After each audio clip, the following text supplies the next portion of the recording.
Welcome to Clickasnap Feedback Volume 2. This is for users of Clickasnap, whereby I will choose some images and do some constructive criticism and feedback.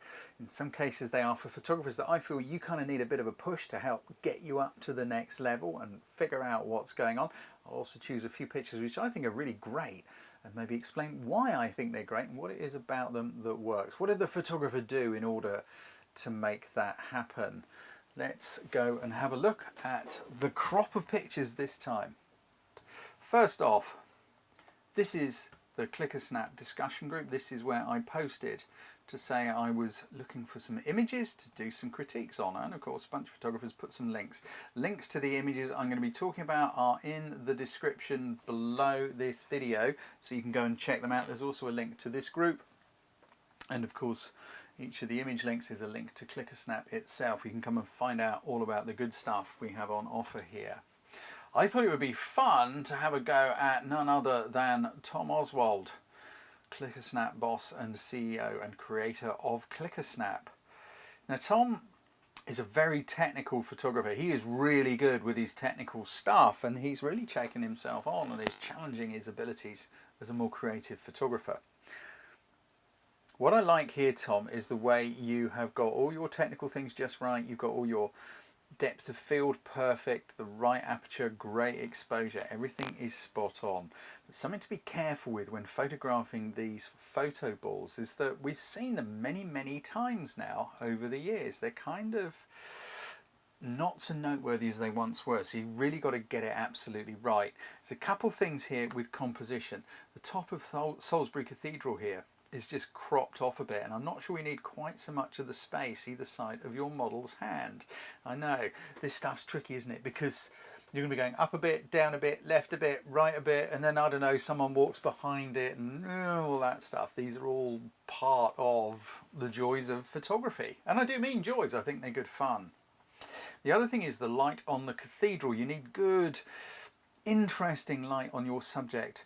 Having a photo ball on its own isn't enough to make an exciting picture. Maybe if you could have had the sun just sort of sneaking in through here, in between these two parts of the cathedral, possibly just glancing off the edge of the photo ball here, and then I think that would have looked much more dynamic and powerful. But great first attempt, as always. All the technical stuff is absolutely spot on. Chris Wall's photography. I like where you're going with this. I can see we've got a very classical composition going on here with the lighthouse off to one side. Very strong leading line in the case of this footpath, dragging the viewer down to where they want to go. It's a very, very classical tool to tell a viewer where you want them to look within your image. Perfectly exposed, everything is front to back sharp. You've got perfect depth of field, great choice of aperture to make all of that good stuff happen. I think this picture could be massively improved though, where if it was photographed either in different weather or at a different time of day with different light, because the light's a little bit harsh, it's a little bit blue, it's a little bit kind of not very exciting, I'm afraid. Maybe if it was earlier in the day or later in the day, so the shadows are considerably longer going across this beach, I think that might have helped. Possibly if you'd gone down the path onto the beach and looked back up at the lighthouse and maybe had the sun just behind it, possibly clipping the edge of it, just like we said to Tom about with his photo ball. But think for a moment, imagine, what would this look like if you had a great stormy sky going on up here, if you had light coming in underneath that stormy sky, maybe a downpour of rain happening on the other side of the bay, something like that. These are the things which you need to look out for. In landscape photography is very hard work because you have to do the research. You have to find out what time of day, in what time of year, will the sun be in the right place to give you the light that you want? Where do I need to stand? At what angle? What is the weather forecast going to be? And then you go there in those situations. That's how the great landscape photographers do it. The people who are really good at landscape photography, it's not so much about the camera and the settings, it's far more about being in the right place at the right time and doing the research. But technically a great effort and a really nice composition going on there. Nice one, Chris. Booktaraz, a very classical kind of a sunset. You've got some lovely colours going on in here. I like the light path in the water, and I'm guessing that's why you've got your model to stand slightly to one side, because that light path is kind of gorgeous and it's helping us through the picture. Technically, spot on. Exposure is just right. There's just a bit of detail in the shadows. Yes, sure, the top and the darker parts of the hair are silhouetted, but on my monitor anyway, I can see details through her skirt, textures in her skirt. I can see the different tonalities in her arms. I can't help but wonder if it would be possible to get your model more underneath the sun. So I know the sun's already gone down to where it is, but could you maybe have got your model to kneel on the beach so she's lower down? You'd have more of that light path leading across the water to her. Maybe had her do her heart thing with her hands above her head. I just think it would have made the whole thing a little bit more powerful. She looks just slightly uncomfortable doing that leaning over to the side thing. But it is a really great shot.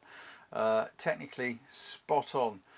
Still a lovely shot. Maybe have a little go at playing about with what I just suggested. Laura Captain. What a wonderful sky you've got going on in this picture. And when I first looked at it, I thought, yeah, what an amazing sky. And my first thoughts were about, you know, maybe there's just too much going on down below in the foreground. Maybe it's more about the sky. Then I kind of read what you'd said in your description about you spotted a lady posing for pictures on the palm tree just as the boat was passing by. I thought the big white cloud formation looked fantastic against the blue sky, and then there's the sparkling turquoise water. I get it, I get it, I get it. I think you've got just a little bit too much going on in your picture. It's a bit like a couple of teaspoons full of sugar is delicious. So we think, I know, let's put the whole bowl full on there. That would be lovely. Sadly, it usually isn't. Maybe the sky and the boat. I think that could work. If you could sort of lose the rocks and the tree and all this and just have maybe the fishing boat and the sky. Maybe lose the fishing boat and more concentrate on the trees and the girl and the person taking her picture in the sky. What I got from your comment, your description, was that you spotted the girl having her picture taken. Great, you knew that because you could see the rest of it, but we can't see the photographer. We don't know what's going on here.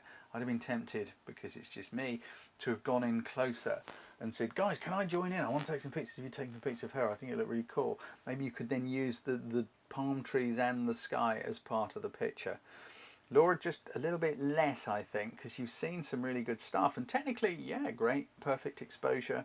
All that stuff's great. You've got lots of depth of field going on, tons of sharpness, but try and think a little bit more about what you want to put in there. Which ingredients do you want to use? Call me Mom. I think your name's Denise. Forgive me. I can't remember. There's so many, but I really love this. Look, a frozen bubble. What fun. I've always wanted to have a go at it, but never made the time. Looks like you've shot this at twilight. We've got this lovely blue going on, and that complements so well with the yellows in the light which you've got behind the bubble. Absolutely spot on, which then brings those gorgeous little textures in that ice to life. What would be my constructive criticism? I just think maybe if you could have got a bit lower, so this highlight here was kind of more centrally in this sort of area of the bubble. Maybe it would have lit the whole thing a little bit better. I'm not sure. Could you have bent your knees, got a tiny bit lower perhaps? The other thing is, this doesn't look quite sharp to me. So I'm guessing there was a bit of camera shake going on. Now, camera shake, for those of you who don't know, is movements of the body translated through the camera. So you get those little tiny movements and the shutter speed's quite slow, which this I'm guessing would have been. You end up with a blurred picture. A tripod is a really good tool for this sort of thing to make sure you don't get camera shake. However, something to bear in mind is that even if you've got a very heavy tripod, and I have got a beast of a tripod that weighs a ton, if I put that on moss or thick carpet, it still wobbles. Tripods are not just an answer on their own. You've got to be very careful. Even on my beast of a tripod, I will hang tons of weight on it sometimes to keep the damn thing still. If you've got a really plasticky, wobbly tripod, then it's a waste of money. Don't even consider buying one, because you're better off to spend the money in the pub, because a wobbly tripod will be of no use to you, one that's not strong enough to support the weight of the camera you have. There are things to think about. You don't have to spend a fortune. There are plenty of very sturdy tripods available on eBay and other such places. Lovely picture, lovely idea, beautiful light. Maybe move that highlight towards the middle a bit more and just a little bit more care with keeping it sharp, but I hope you found that useful. Call me Mum. Stephen Howard, I totally get where you're going here with your fishing scars, interesting name, because you have got these gorgeous colours and textures going on this old boat, and I think your intention was to juxtapose this very old kind of hard-working boat against a newer yacht. I'm sorry, but it doesn't quite work, simply because the newer yacht isn't that fancy and we can't quite see enough of either. Now, if Ellen was more of a sunseeker, a gin palace, a beautiful sleek sailing yacht, then I think you'd have a little bit more going on. But the other thing is we got all this white stuff going on above. It's again, there's a little bit too much happening all in one place, and it's kind of distracting. We're not sure where to look.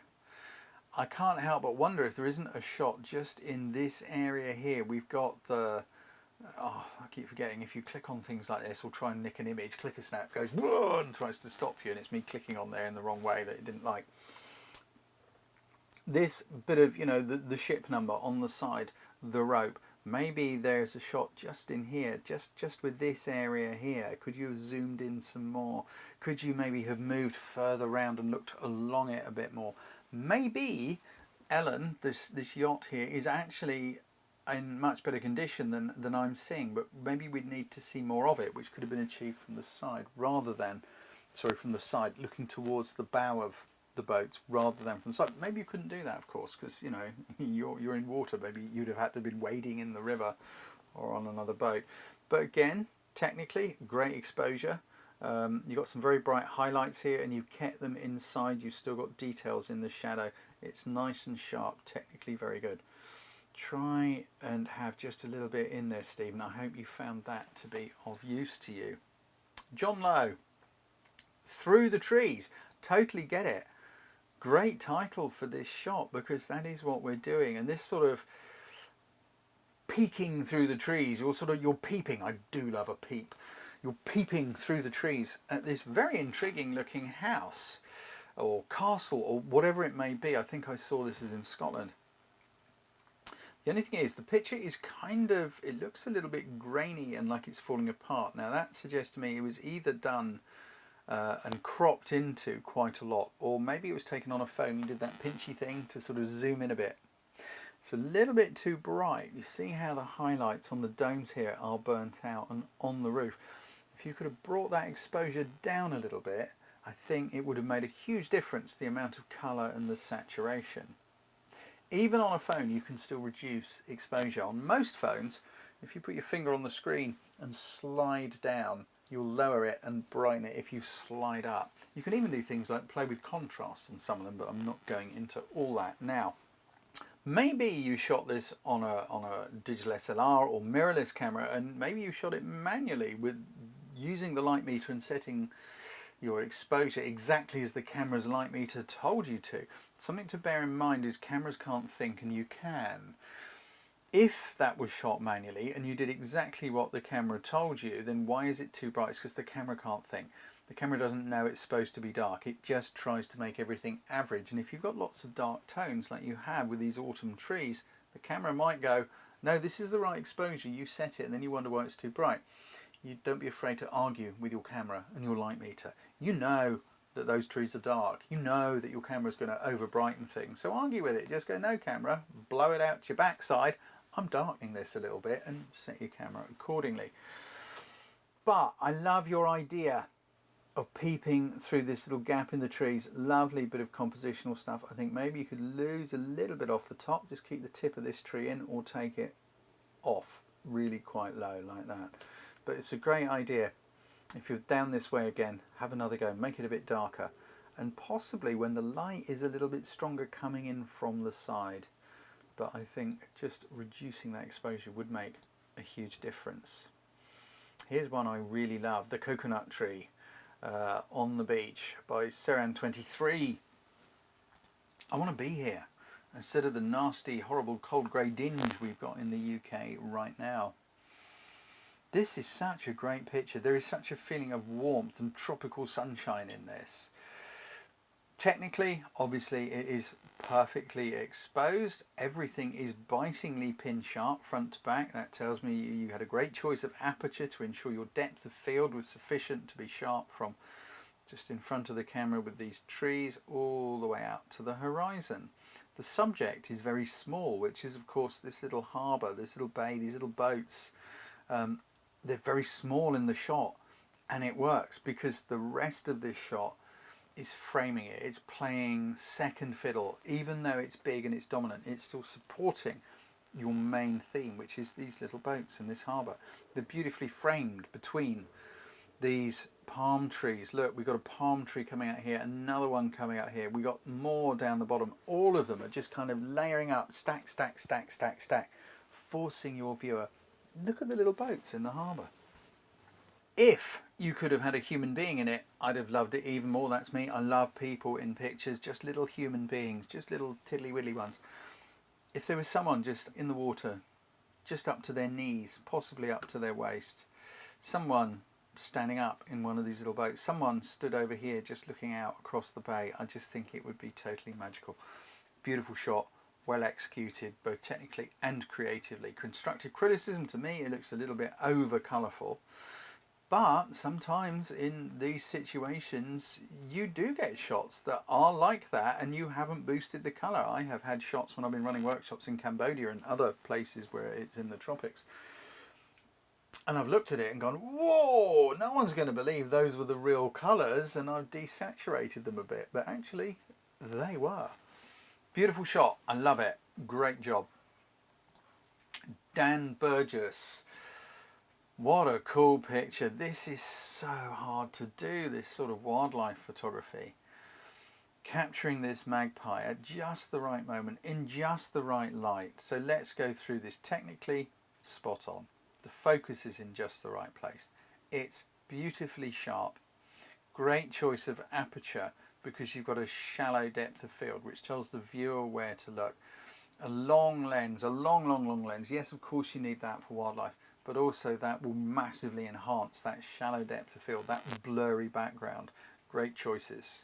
Really nice low-angled side light. It's just beautiful. It's bringing out the shape and the textures of the feathers and the wings, that little catch light in the bird's eye.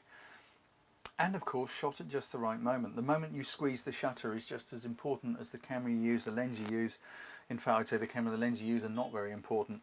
When you squeeze the shutter is every bit as important as the settings you apply in the composition. This is just the right moment. Imagine the bird was facing the other way. That would be like me talking to you like this. You know, I mean, this is a lovely picture. I think it's absolutely amazing. And all the reasons why it doesn't work, does it?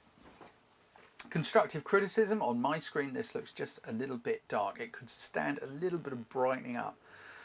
But of course we all see online images differently because everybody's monitor is slightly different, and unless everything was standardized across different websites and platforms and across monitors and everybody had a calibration device, we're never going to do that. So it's a moot point. On my screen it looks like it could be a bit brighter.